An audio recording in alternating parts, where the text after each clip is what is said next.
Señor presidente, miembros del Consejo, señor secretario, señor notario, señores accionistas, miembros de prensa, compañeros y demás asistentes a la Junta General, a continuación voy a proceder a la exposición del primer punto del orden del día, que sería el relativo al examen y aprobación de las cuentas anuales, el informe de gestión, así como la propuesta de aplicación de resultado y la censura de gestión del Consejo de Administración, todo ello referido al ejercicio que acabamos de cerrar. Antes de iniciar la exposición, quiero hacer una mención especial porque durante esta temporada 2016-17 se han alcanzado una serie de cifras que suponen hitos a nivel económico. Estas cifras las hemos sintetizado en 4 datos que vamos a comentar brevemente y que podrían ofrecer una imagen muy esquemática de lo que ha representado esta temporada para el Real Club Celta. 2 de ellas están relacionadas directamente con la cuenta de pérdidas y ganancias. La primera sería la que afecta a la cifra total de ingresos, que alcanza prácticamente los 96 millones de euros en un solo ejercicio. El segundo dato sería el relativo a la cifra de beneficio que se ha generado, 23 millones de euros después de impuesto de sociedades. Hay otro dato que está relacionado directamente con los fondos propios de la empresa, que sería la cifra de patrimonio neto y que supera los 58 millones de euros. Y hay otro dato que relaciona la capacidad de la empresa de atender sus deudas y su solvencia en el corto plazo. Este dato sería el fondo de maniobra, que no solamente es de signo positivo, sino que además supera los 16 millones de euros. Estas cifras las comentaremos a lo largo de la presentación. En primer lugar, vamos a arrancar con el resultado de la temporada 2016-17, esos 23 millones de euros de beneficio. Este resultado se compone en primer lugar de una cifra de un resultado de explotación de 30,8 millones de euros, al cual hay que restarle los gastos financieros del ejercicio, por importe de 173.000 euros. En total, 30.600.000 euros de resultado antes de impuesto de sociedades. En la anterior Junta General de Accionistas se había traído un presupuesto que ya era de un beneficio considerable, 18 millones de euros antes de impuesto de sociedades, pero podemos observar cómo finalmente hemos logrado cerrar la temporada mejorando en 12,4 millones de euros los beneficios. Como lógica conclusión de ese incremento de los beneficios, también se han incrementado los impuestos de sociedades, con lo cual, finalmente, el incremento final de la cuenta de pérdidas y ganancias es de 9,4 millones de euros. Además del análisis puntual de esta temporada, es conveniente poner en consideración cuál es la evolución del Celta en los últimos ejercicios, puesto que este resultado no es fruto casual de una única temporada. En esta gráfica observamos cuáles son los resultados que se han ido alcanzando en los últimos 5 años. En este eje horizontal vemos los resultados para cada una de las temporadas.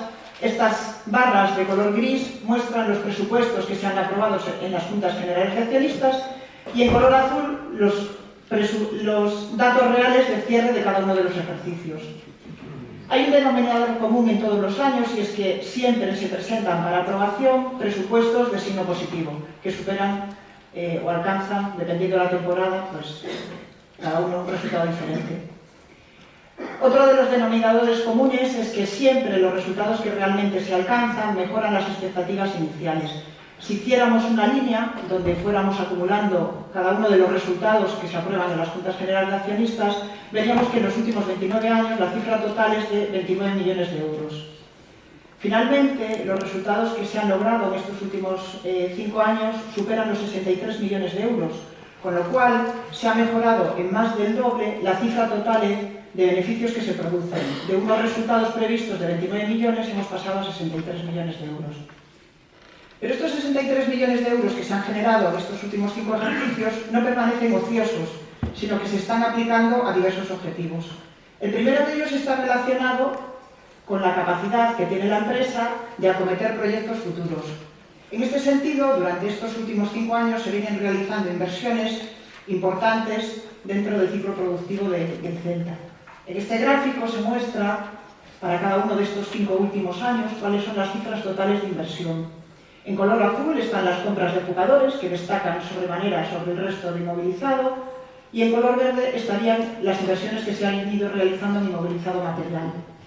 Si intentáramos construir también una línea de color negro que acumulara las cifras totales de inversiones, vemos que durante estos últimos 5 años La cifra total de inmovilizado en que ha invertido el Celta supera los 57 millones de euros.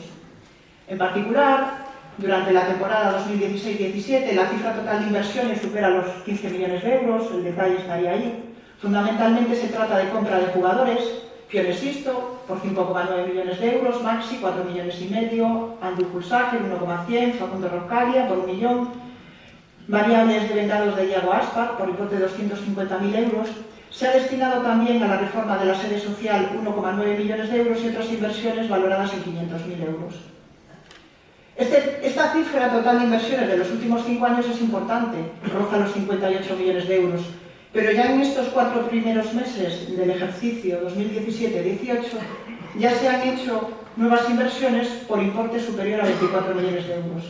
En estos 4 primeros meses. La mayor parte nuevamente está localizada en la compra de jugadores, tal y como se relaciona en este gráfico de aquí, y una parte de 366.000 euros en otras inversiones. Por tanto, esos fondos que se han generado durante estos 5 últimos años se aplican y se reinvierten en nuevas inversiones en la empresa. Además de las inversiones, hay otro de los objetivos que se ha trabajado durante estos últimos años que está relacionado con la deuda concursal. En esta gráfica se muestra desde un principio, en noviembre del año 2008, cuál fue la deuda que incluyeron en su informe concursal los administradores. La deuda concursal superaba los 67 millones de euros. Durante los últimos años, en color azul, pues se van mostrando cuáles son las deudas con los acreedores, en color naranja las deudas por préstamos participativos, y en esta línea de color negro se va viendo la evolución y los pagos y cancelaciones acumuladas hasta llegar al momento actual, en el cual la cifra de deuda alcanza los 541.000 euros. Por tanto, es importante los beneficios que se han ido generando dentro de la sociedad, pero también se han ido aplicando de manera intensiva. Una vez que hemos explicado un poco la trayectoria y la evolución durante estos 5 últimos años, vamos a centrarnos en particular en el análisis detallado del ejercicio 2016-17. En este sentido, traemos aquí la cifra total de ingresos, esos 95,9 millones de euros que comentábamos al principio. Comentamos que en la anterior Junta General de Accionistas se había aprobado un presupuesto que preveía unos ingresos de 77 millones de euros, con lo cual se ha producido una mejora del 24% en la cifra total de ingresos.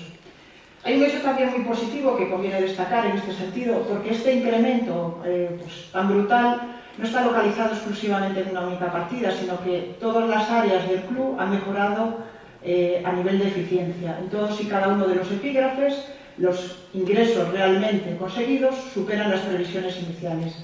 Lógicamente destaca en particular este incremento de aquí, en el epígrafe de ingresos por competiciones, y que está relacionado directamente con el pase por la UEFA. La previsión inicial con la que trabajaba el club era muy prudente y no contemplaba las sucesivas fases que se podrían haber superado, y al final pues, hemos tenido un resultado no previsto de 13 millones de euros. En relación con las cifras de gastos, en la temporada pasada, cuando aprobamos el presupuesto, estimamos una cifra de gastos antes de impuesto de sociedades cercana a los 59 millones de euros. Es cierto que también se han incrementado los gastos, porque al final se han cerrado 65 millones de euros, pero este incremento ha sido del 10%, comparativamente con ese 24% que veíamos de los ingresos. En relación con los gastos, a pesar de que a nivel agregado se ha producido un incremento, hay un comportamiento desigual. Muchos de los gastos que se han desviado surgen como consecuencia lógica del pase de la UEFA. De hecho, podemos observar que gran parte de las desviaciones están localizadas en la cifra de sueldos y salarios, como consecuencia de las primas que se devuelvan por pasar sucesivas fases en la UEFA, también en los desplazamientos por los viajes de UEFA. Hay un gasto extraordinario que no teníamos contemplado, que se corresponde con una provisión que dotamos al cierre del ejercicio por una asistencia FIFA. Tenemos el litigio, el devengo de una serie de objetivos variables de un jugador. No ha sido pagado hasta ahora, pero por prudencia hemos decidido provisionarlo en un cierre. Y lógicamente, como consecuencia del mayor resultado del ejercicio, pues también hay una desviación y un incremento de 3 millones de euros en el impuesto de sociedades. Les comentaba que aunque efectivamente hay un incremento de los gastos, también hay otras partidas que aún así hemos minorado en relación con las cifras previstas. Entonces hemos logrado ser más eficientes, por ejemplo, en los gastos en servicios exteriores, y en otros gastos de gestión corriente que están directamente relacionados con la actividad interna de la empresa. También se han reducido la cifra de amortizaciones, puesto que se han producido menos activaciones esta temporada, y fruto de una mayor autonomía financiera, también los gastos financieros se han reducido. Con esto explicaríamos cuál es la situación y la cuenta de pérdidas y ganancias. Nos vamos a ir ahora a analizar un poquito más lo que es la evolución patrimonial de la empresa y la parte más financiera. Para ello nos vamos a ayudar del balance de situación. Vamos a ver en un primer momento la parte del pasivo. Tenemos que destacar inicialmente pues, que bueno, la cifra total de pasivo del año pasado era de 78 millones de euros y pasa a ser prácticamente de 103 millones de euros, con lo cual el Real Club Celta está creciendo. A nivel de patrimonio y de fondos propios hay un incremento sustancial. Hablábamos de esa cifra histórica de 58 millones de euros como patrimonio neto para una cifra de cierre de 36 millones de euros como consecuencia de esos ingresos que se han generado en la temporada. Dejando de lado lo que serían los fondos propios y entrando en la deuda tanto a largo como a corto plazo, nos vamos a este epígrafe de aquí, el pasivo no corriente. El pasivo no corriente hace alusión a las deudas que tiene la empresa en el largo plazo. Como se puede observar, hay un descenso significativo de una temporada en relación con la otra, puesto que pasamos de una cifra de 22,3 millones de euros a 14 millones de euros. Hay un descenso generalizado de todos los epígrafes, porque durante esta temporada pues, se ha hecho un esfuerzo también en cancelación de deudas, no solamente de la concursal, a excepción de este epígrafe de aquí, que sería el relativo a las deudas con entidades de crédito y que se corresponde con las disposiciones que estamos haciendo de la hipoteca para la reforma del edificio. En relación con las deudas a corto plazo, que estaría incluido en este epígrafe C, que sería el pasivo corriente, aunque inicialmente